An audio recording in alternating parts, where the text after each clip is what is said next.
Hello नमस्कार दोस्तों। मैं अविनाश शील आप लोगों के लिए BEd third sem Kumaon university Nainital से प्रीवियस पेपर लेकर आया हूं, जिसमें पहला पेपर होगा gender school and society. 35 number का ये पेपर है और इसके लिए अधिकतम 2 घंटे का समय दिया गया है।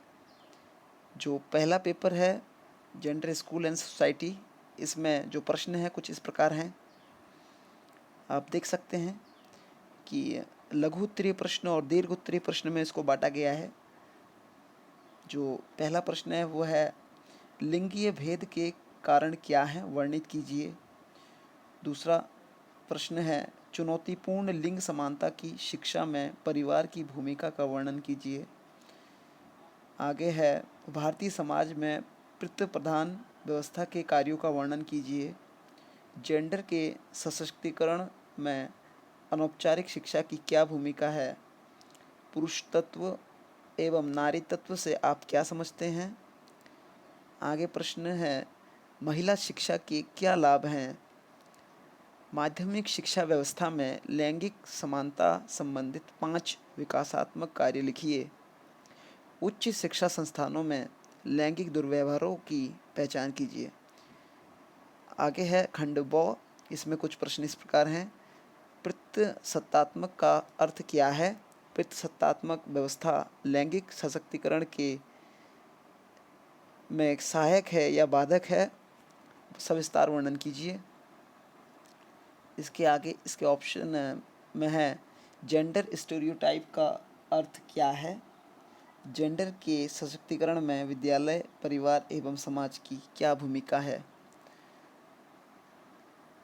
आगे प्रश्न है दूसरा, महिला अध्ययन का जेंडर अध्ययन में प्रतिमान विस्थापन से आप क्या समझते हैं। इसके जो अथवा में है वो प्रश्न कुछ इस प्रकार है, महिला विकास से संबंधित समाज सुधार आंदोलन का सविस्तार वर्णन कीजिए। तो ये था 2018-20 का पेपर। इसके बाद दोस्तों मैं आपको जेंडर स्कूल सोसाइटी 2017-19 का ये पेपर है, इसमें भी आपको मैं दिखा देता हूँ कि किस प्रकार के प्रश्न आपके सामने आए थे।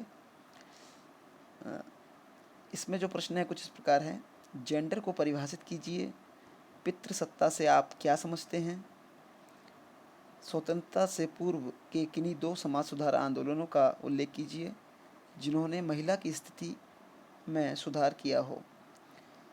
भारतीय संविधान में किन्हीं 2 अनुच्छेदों का उल्लेख कीजिए जो लिंग भेद का निषेध करते हो।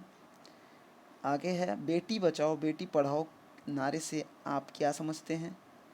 किन्हीं 2 कारकों के विषय में लिखिए जो महिला शिक्षा में बाधक हैं। आगे 7वां प्रश्न कुछ इस प्रकार है, महिलाओं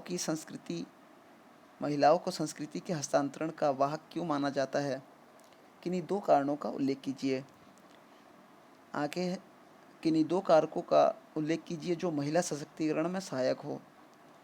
दीर्घ उत्तरीय प्रश्न कुछ इस प्रकार की होंगे। जो एक प्रश्न 10 नंबर का होगा, लिंग भेद को परिभाषित कीजिए। शिक्षा तथा जेंडर संवेदीकरण किस प्रकार लिंग भेद को निराकरण कर सकते हैं। जेंडर के समाजीकरण सिद्धांत की व्याख्या कीजिए। आगे दूसरा नंबर प्रश्न इस प्रकार है, लिंग रूढ़िवादिता को उदाहरण सहित स्पष्ट कीजिए। लिंग रूढ़िवादिता तथा पितृसत्तात्मकता किस प्रकार एक दूसरे से संबंधित है। लिंग संवेदीकरण में परिवार तथा विद्यालय की भूमिका की व्याख्या कीजिए। इस संबंध में पाठ्यक्रम के दोष भी बताएं। कुछ इस प्रकार था 2017-19 का पेपर। इसके बाद आपको दोस्तों मैं 2016-18 का भी पेपर यहाँ पे दिखाना चाहता हूँ।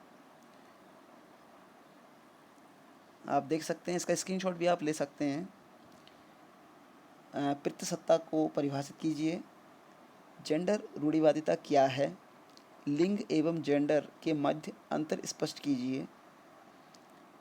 भारत में माध्यमिक शिक्षा में बालिकाओं की मुख्य समस्याएं क्या है। घरेलू हिंसा को परिभाषित कीजिए।